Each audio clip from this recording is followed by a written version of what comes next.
Men's basketball struggles down the stretch again. Our national pastime gets underway in Arlington, and it's time to take a look at how things stand in the NBA. That and much more coming up on College Press Box.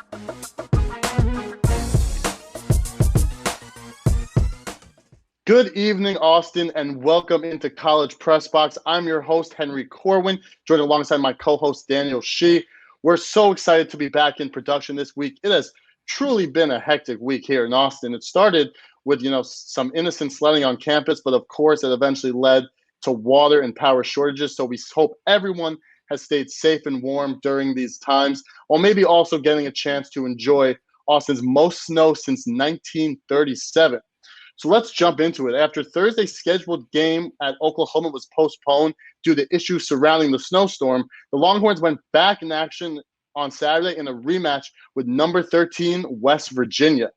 Texas looking to get back on track. They started off well in this game. Jericho Sims with the dunk there. And then in transition, we have Andrew Jones, who will take it all the way to the cup. Poor shooting night from Jones, though. He shot just 4 of 16. However, Jones here finds the other Jones, Kai Jones, for 3, and Texas is out to a 20-9 lead to start the game. But West Virginia staying in it. Here is number 11, Emmett Matthews Jr. with the layup. He finished with 14 points. And then here we have off the dribble, we have Taj Sherman pulling up for the triple. He also finished with 14 points. But towards the end of the first half, here is Courtney Ramey finding Jace Febris for 3. And then in the corner, Courtney Ramey with his own 3, and Texas led 10 at the half. Here in the second half, Sims finds Courtney Ramey for the triple. Ramey finished 7 of 8 from 3 in this game. Texas off to another good start. They were led by as many as 19 for West Virginia. Staying in it, down 15. Here is number 2, Jalen Bridges with the triple to cut it to 12. And then Sean McNeil hits his own 3, and the lead is down to 3 with just 8 minutes left. Here in transition, though, Matt Coleman to the rim. He finished with 20 points. But then down the stretch here, Miles McBride ties it with just under 6.5 remaining with his 3. Courtney Ramey comes back, hits his own 3 to put Texas up by 1. But with 0.3 of a second left, Texas down 2 cannot get the putback, and after being up by as many as 19, they fall 84-82. Thank you, Henry, for that highlight call. And let's now bring in our basketball analyst, Adam Ogburn. Thanks for taking time out of your schedule. Well, it's another game in the losing column for the Texas Longhorns. They lost 5 of the last 8 games. And if we consider this game in particular, they once had a 19-point lead in the second half. So what caused the collapse against the Mountaineers? First of all, thank you for having me on, Daniel. I wish there was a little bit better terms that we could be analyzing Texas basketball on, but really the beginning of this downfall on Saturday came with an innocent-looking three-pointer by Sean McNeil with about 16 minutes to go in the game.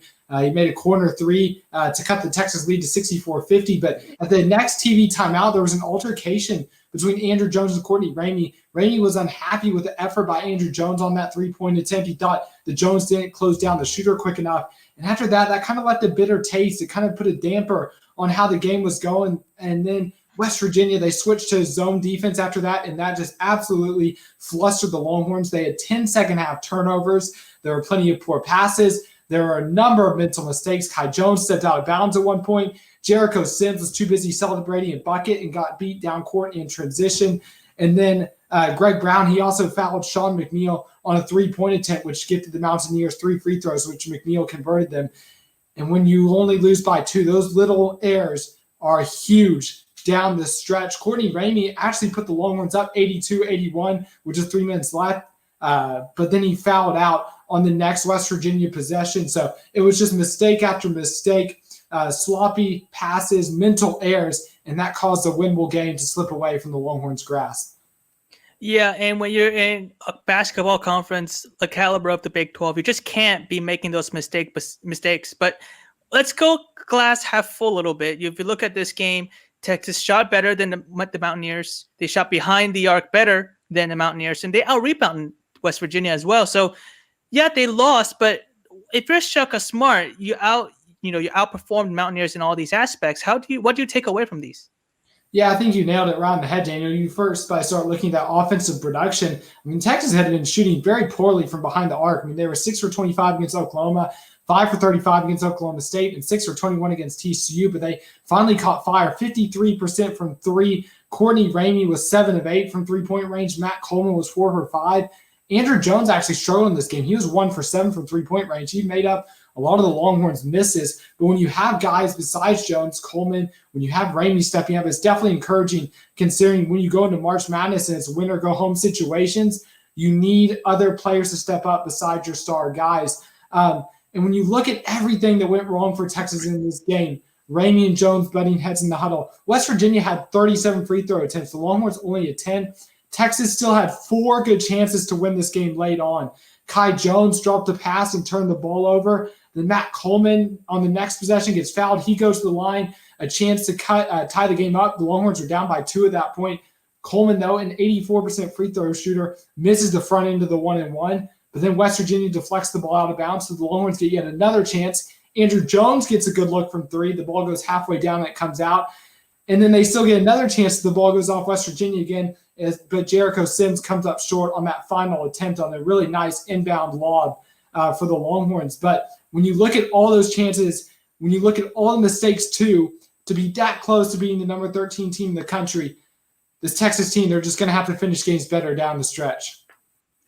Yeah, and now you kind of put your eyes on the postseason, especially with the regular season coming down to home stretch.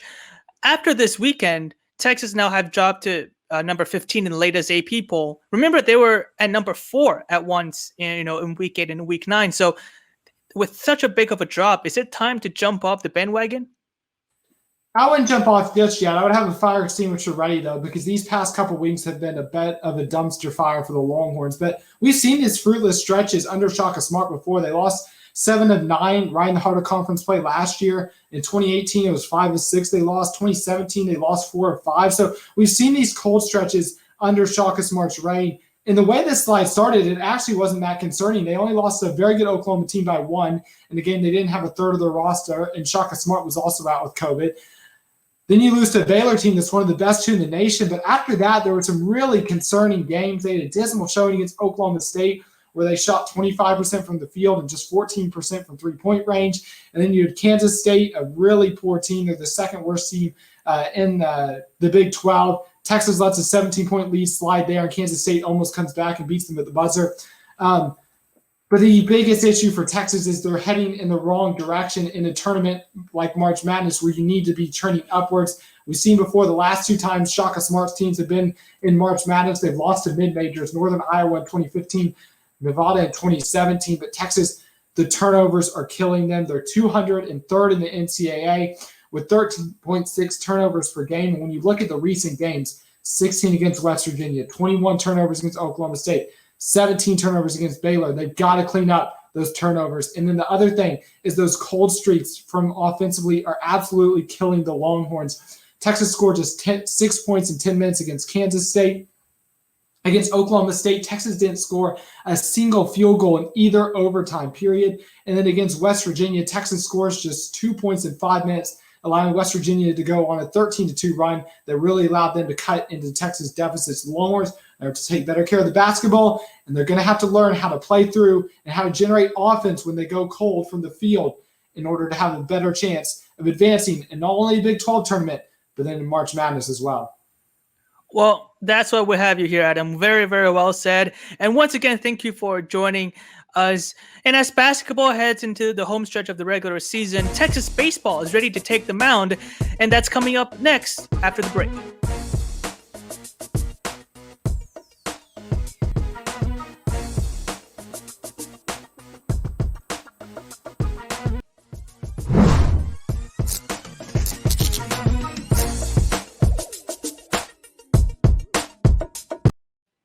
Well, welcome back to College Press Box. For the first time this season, let's head over to the baseball diamond. The Texas Longhorns opened their season in Arlington at the State Farm College Baseball Showdown at the home of the Texas Rangers. They faced Mississippi State Bulldogs on Saturday, and let's head down to Global Life Field for the highlights.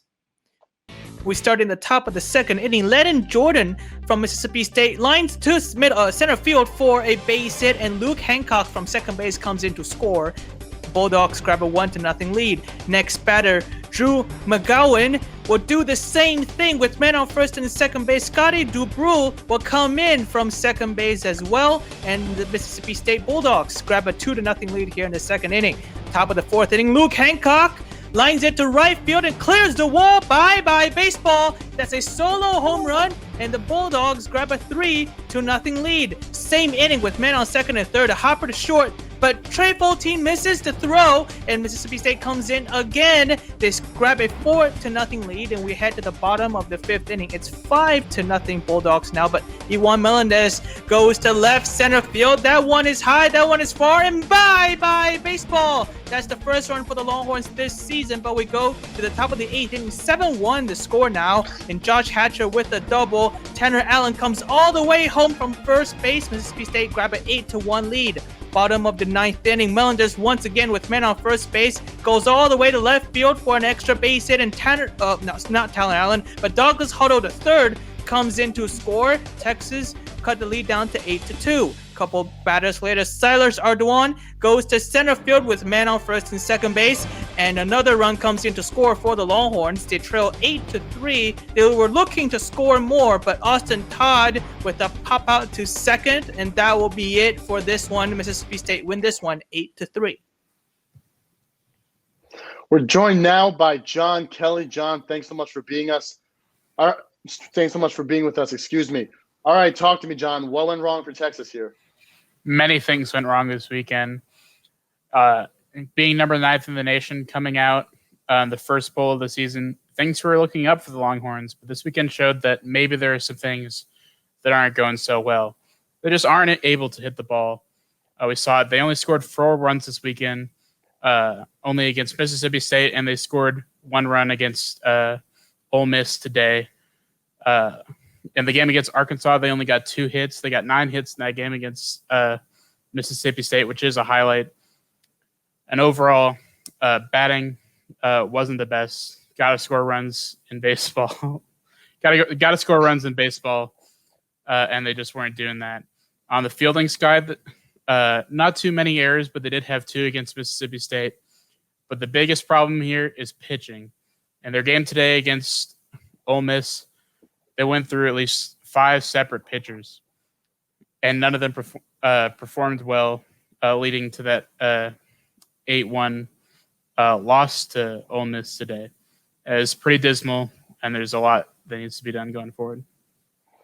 Yeah, it seems like a lot of rust needs to be wiped off this Texas team before they can really make a jump. So tell me, what exactly does Texas need to do to win a game? Well, right now, what needs to be done is they need to practice. Unfortunately, due to the winter storm here in Texas, they just weren't able to really practice this week, and I think that really showed in their batting performance and their pitching performance. If they're able to get that down, finally get into a rhythm going forward into the season, they should be able to come back and earn some wins. Yeah, definitely practice is a big one. Obviously, not the ideal week for the Longhorns here in terms of not being able to practice because of the severe weather storms. All right, so we've looked at the short term. So now let's kind of look at the long term. What does the rest of the season look like for the Longhorns? Well, in the immediate future, we first have BYU. Always team for them was this weekend. They won 1 and dropped 1 to Texas State. And we're looking at a 4-game series later this week. Then after that, we got Texas A&M Corpus Christi. They won their 3-game series against Central Michigan. Central Michigan, not much of a baseball powerhouse, but it should be an interesting game to watch. Then we go into a 3-game series, or we go into a 2-game series against Houston, but they just won their 3-game series versus Texas Southern. Texas Southern, also not a baseball powerhouse, but with the way Texas played, should be interesting to watch.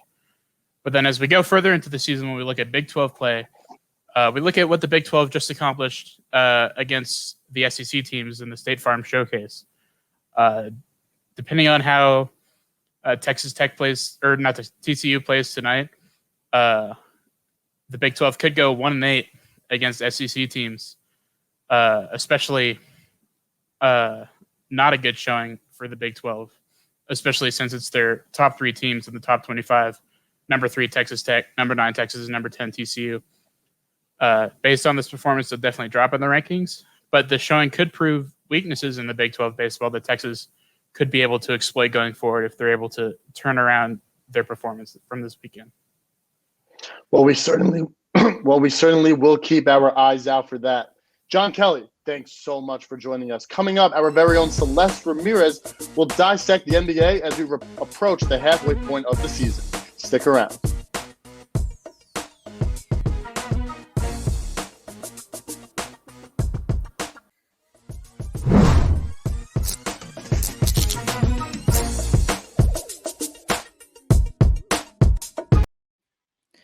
Well, as the NBA heads into the All-Star break, every team is fighting to get into the playoff picture. Here's Celeste Ramierez to tell us more about the NBA season. Before the 2020-2021 season started, I think it's fair to say that most people thought the obvious frontrunners would have been the defending champions, the Los Angeles Lakers, and the runner-up crew, the Miami Heat. And while the Lakers have still been relatively successful so far, ranking second in the West, the Heat, on the other hand, are sitting pretty comfortably in 10th, not even in playoff standing. The Western Conference is sitting back-to-back, and it's hard to say with full confidence which of those 8 teams are going to qualify for the playoffs. However, the Eastern Conference is the conference I'm most interested in dissecting for today's segment, so let's start at the bottom. In dead last is the Detroit Pistons. Blake Griffin is expected to leave soon with an 8-22 record. If you don't have anything nice to say, don't say anything at all. So moving on. In 13th and 14th, there are the Cleveland Cavaliers and the Washington Wizards. Both teams have 10 wins this season. 10 isn't a ton, but they do, however, have some valuable wins under their belt, such as wins over the Boston Celtics and the Brooklyn Nets. And I'm talking James Harden with the Nets, Brooklyn Nets, and so maybe the East will surprise us. And moving on up, in 12th, there's the Orlando Magic, which is 11th, and then, Orlando Magic is 12th, 11th is the Atlanta Hawks, 10th is the Miami Heat, 9th is the Chicago Bulls, and each of those teams has 13 wins under their belt. None are in playoff standing, and it's hard to see who, if any of them, stand a chance at making it there. But after seeing the Heat make their run last season, it's hard to rule them out of the playoffs. It's possible that they're planning another sneak attack on Giannis, and the rest of us will be just as surprised a second time around. And now we're in the playoff seeds. 8th is the Charlotte Hornets. 7th is the New York Knicks.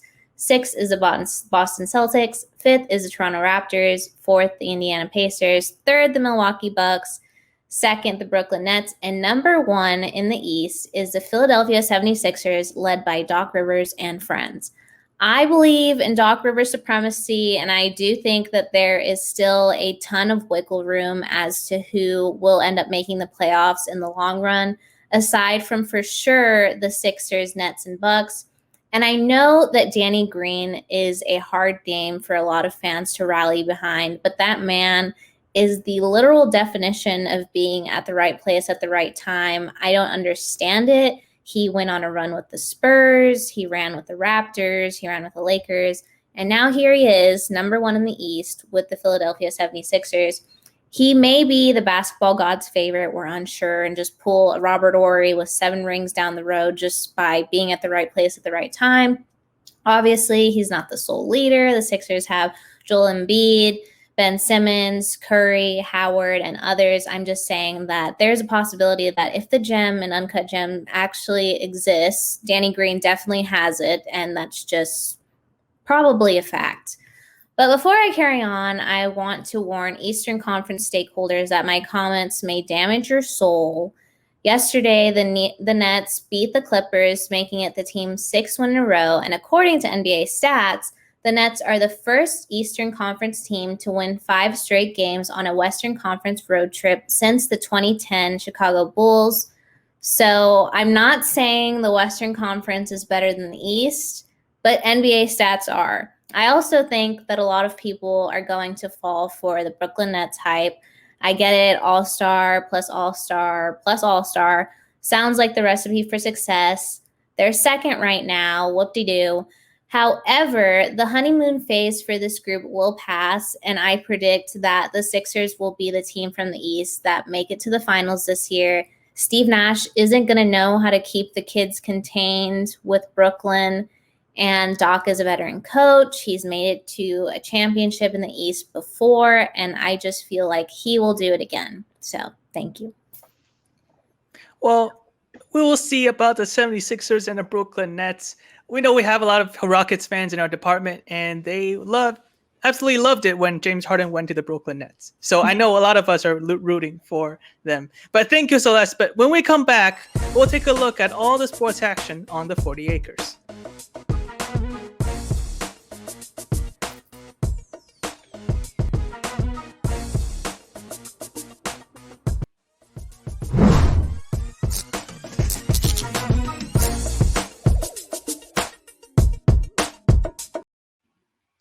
Welcome back into College Press Box. Over the past week, former Texas safety Michael Huff has been helping out Texans in need by donating meals throughout the state. Earlier today, Huff met with the media to talk about his efforts. So many people have been through so many things just all across the state of Texas. And, you know, I'm a Texas boy, born and raised in Irving. And I say went to UT, obviously went to California, played for the Raiders, and came back to Texas. But Texas is my home. It'll always be my home. And like I said, anything I can do to give back, that's what I'm willing to do. So many people have been affected that I want to kind of touch, you know, as many places as I can. Obviously, Texas is so big and there's so much going on. You can't touch everywhere, but I would just hope kind of my message. That's why I kind of put it on Twitter and Instagram to kind of get other people to see, okay, if I'm not in Laredo, maybe somebody in Laredo can go to a restaurant out there and do something. So really, my thing is just trying to spread it, you know, around Texas. I get a lot of messages on Instagram and Twitter that, you know, somebody will get one of my free meals, but then they'll also pay it forward, you know, and buy a meal for somebody else, or they'll tip the staff, you know, of the restaurant. So I think it's the little things like that, you know, when it's all said and done, you know, I really appreciate other people actually, you know, helping out as well.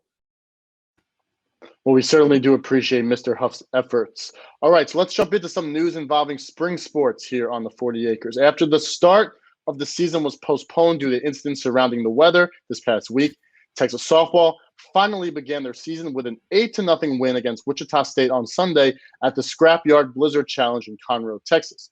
First baseman Lauren Burke led the way in the Longhorns opener with 3 ribbies and 2 runs scored, coupled with 5 innings of one-hit ball by Sheilyn O'Leary.